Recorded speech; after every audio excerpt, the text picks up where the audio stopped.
Welcome to Turd Flinging Monkey's Mailbag, the show where I answer comments or messages either so awesome or so retarded that answering them in a comment section just won't do. Today's comment is, quote, "You don't even understand the slightest thing about the woman's point. If you sincerely believe that your point is rational, then try to imagine this. You are married. You decided that your woman works and you care for the house and the children. Your wife earns a lot of money. She bought you a nice car, etc. But after, let's say, 20 years, you divorce. From one day to the next, you get zero income. You don't even know where to live. You might not even have a bank account yourself. You prepared 2 or 3 meals every day for the last 20 years, cared for the children, gave up on your dreams to support your wife, and then, from one day to another, you are unemployed. Of course, you have the right to get a little bit of credit from the accomplishments your wife made." Unquote. So while I appreciate the commenter's use of trying to flip the genders, the point doesn't actually hold water, and I'll explain why. Let's actually come up with a better system of divorce. Now, in previous videos, I mentioned using private contracts. I think this is the best solution because then each couple can dictate how they want assets to be broken up in the event of a divorce. They can stipulate exactly what the conditions, what the expectations are on one another, and they could both agree to it before the marriage goes forward. However, I understand this is probably a little bit more complicated than most people are willing to accept. Most people want a simple, straightforward solution. So let's come up with a more equitable system of divorce. First off, we need to absolutely get rid of alimony. Alimony is nothing but bullshit, and it's always been nothing but bullshit. Alimony came from the 19th century. It came from a time when divorce was not legal unless you met very specific criteria set forth in the Bible. And because divorce wasn't legal, if a couple decided to get separated, the man had to legally provide for his wife because, according to the church, which ran marriage at the time, they were still married. So if your wife up and leaves you, you're still married, and because the Bible says you have to take care of your wife, you have to provide her money even if you're no longer living together. That's where alimony came from. Now, the absolute nanosecond that no-fault divorce became legal, alimony should have gone right out the window, because that was the only justification for having alimony in the first place. But of course, as feminism often does, it liberates women from their responsibilities while holding a gun to the head of men, making sure they fulfill their traditional responsibilities. Because if neither gender fulfilled their responsibilities, society would fall apart. Anyway, so let's take alimony off the table and let's just talk about how during a divorce the assets are split 50-50. And because in this case often it's the man that earns the money, he loses half his shit to his ex-wife. Now in the comment that was given to me, the genders were flipped. It doesn't really change the argument, because as you'll soon see, the entire concept of splitting assets 50-50 is total bullshit. And the reason why is, when you are married to someone, if they are providing for you, the house you live in, the food you eat, the car you drive, the vacations you go on, the little dates you go on, everything you do, everything you own, which is provided to you by your spouse, is compensation. You don't get to live in their house for however many years, let's just say 20 years. You don't live in their house for 20 years, drive their car, have free gas, free food, free everything, your spouse pays for everything, man or woman, and then you get divorced and you get half their shit. And it's especially bullshit when you have like these celebrities like Paul McCartney, which earned millions of dollars before he even met his wife. So he has millions of dollars, he marries his wife, and then she gets half his shit, half the shit that she had nothing to do with, that he earned way before ever meeting her. That doesn't even make sense. So let's come up with an equitable system which addresses these two concerns. So I looked up some statistics. So according to a website called departmentofnumbers.com, the US median income in 2014 was $53,657. According to another website called numbeo.com, the average monthly disposable salary after tax per month is $2,719.90. So let's just go with that. Now, we can't include taxes as part of income because the government already takes that.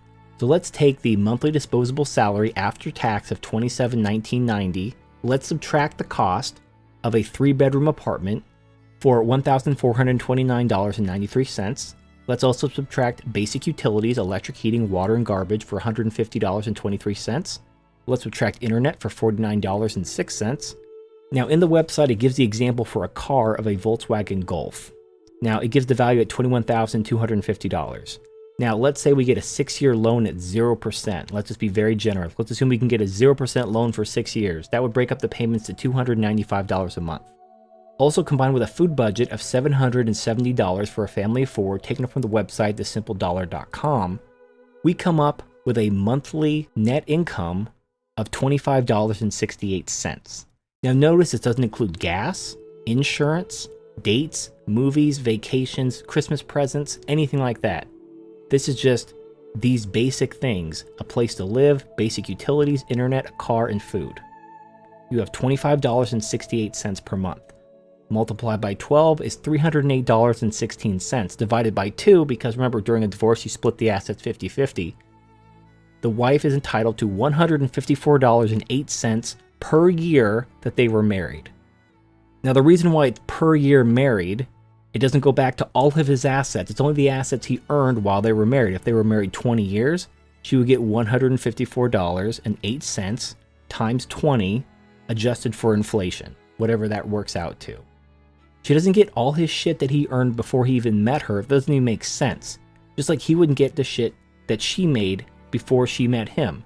You're only entitled to half the assets during the time you were married. That's the only time you can actually claim you contributed something to the life of your spouse and are thus entitled to part of their income. It doesn't make sense to say, oh, you earned all this money before you met me, give me half. That's retarded.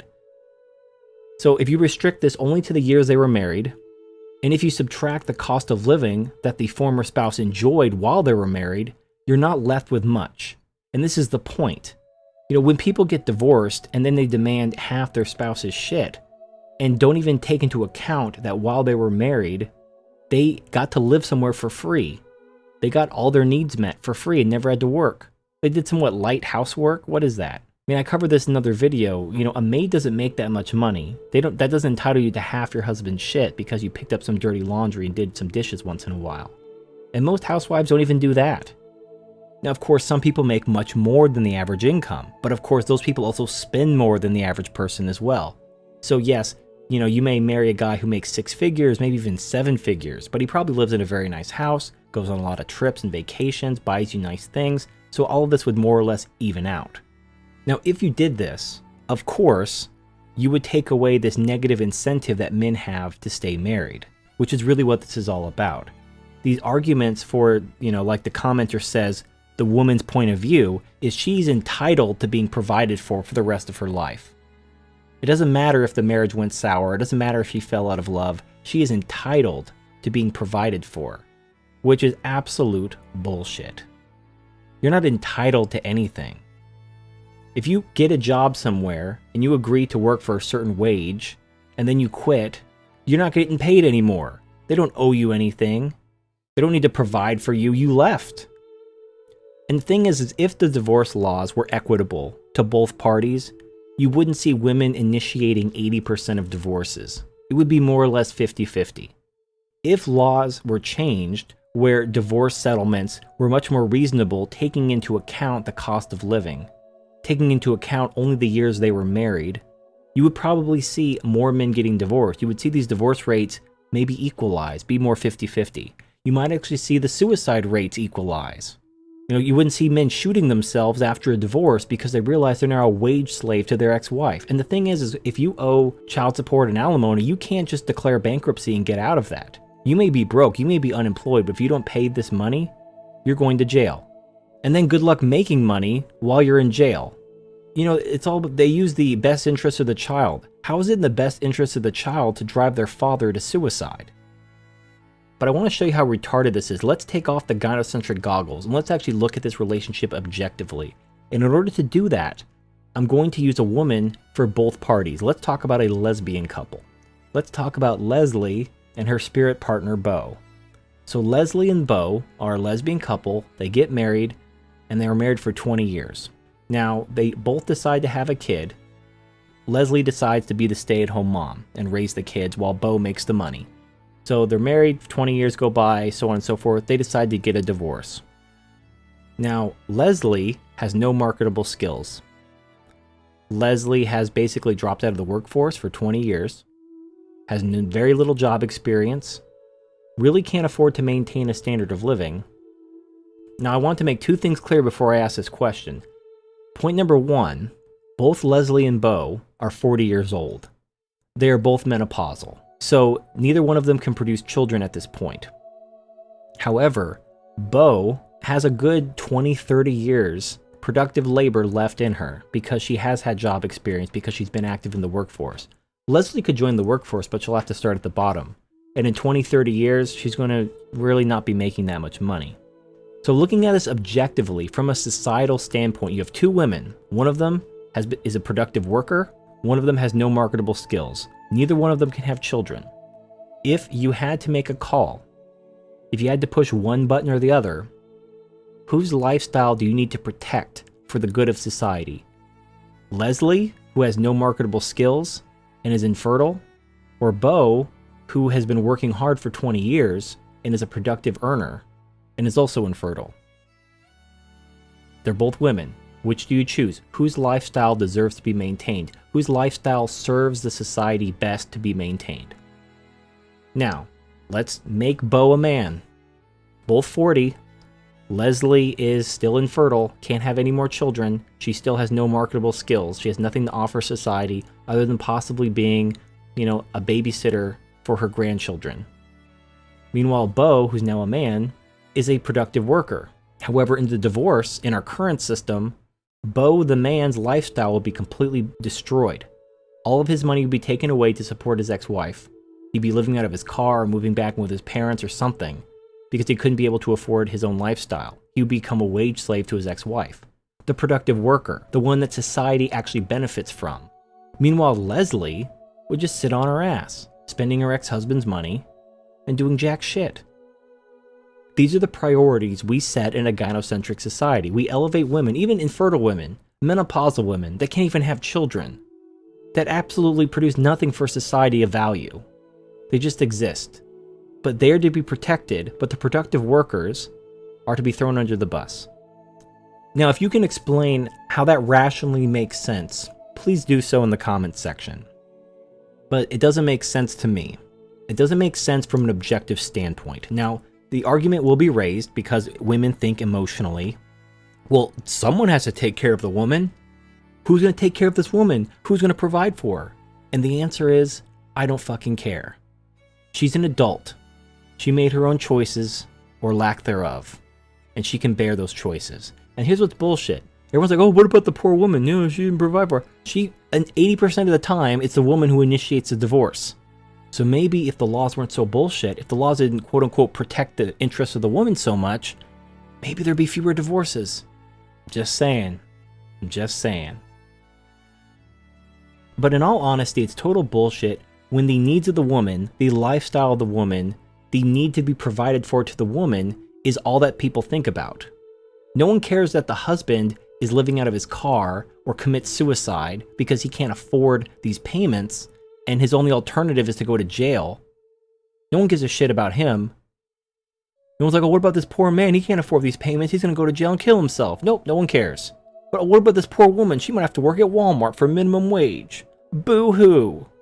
No, not minimum wage. Not roommates. That's a fate worse than death. No, let's just ruin the man's life. Let's make him work for negative money and have him kill himself. Because that's much better than the woman getting a job, starting at the bottom, and maybe getting some roommates or something like that. And what's funny is, women really don't have a problem moving it back in with their parents after a divorce. You see it all the time. In fact, most of the time, when I see single mothers running around, they're with their mothers too. It's like grandma, mom, and the daughter. It's like 3 generations of people, not a wedding ring between them. And they're just walking around together. So they're probably already living with their parents and collecting welfare and collecting child support and alimony. And they're living the high life. Meanwhile, the husband's living in their car. Fucking bullshit. And if you endorse this system that protects the quote-unquote interests of the woman and doesn't give one shit about the man, I don't want to hear one fucking word out of your mouth about equality. You could blow it straight out your ass.